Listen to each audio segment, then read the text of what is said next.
In 1941, Father Christmas writes to Priscilla, explaining that the North Pole has seen a great deal of excitement. Father Christmas and Polar Bear have discovered that the goblins have built a tunnel under the North Pole and have launched an attack on them. Father Christmas has to blow the great horn wind beam, which usually hangs over the mantelpiece in the hall.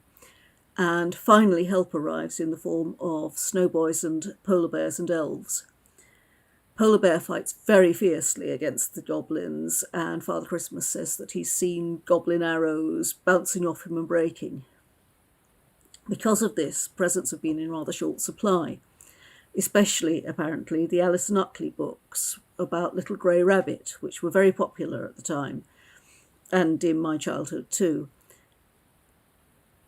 Mouldy Warp, the character he specifically mentions out of the books, is a mole. Mouldy Warp is a country name for a mole.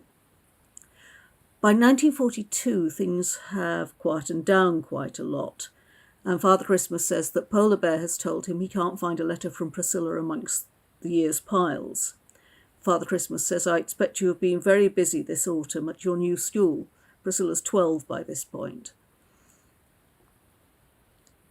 He mentions particularly that although I think there are more presents that year, their helpers have been having great trouble delivering them because there are so many people who have lost their homes and so many damaged houses, which has obviously made it very difficult. And so he sends his letter to Priscilla with the presents because he says there aren't enough helpers to send it in advance of Christmas.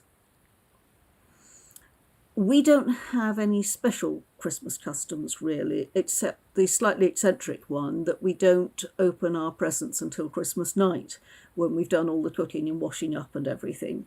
So we spend all day in pleasurable anticipation and then usually fall into bed almost immediately after we've unwrapped everything and have to look at on Boxing Day to see what actually we've got. Sadly, Priscilla is obviously getting a bit too old for hanging up stockings and so on by 1942, because that's the second to last letter. The last one's 1943. And it's rather a shame because they're lovely letters and beautiful illustrations, and they're great fun to read.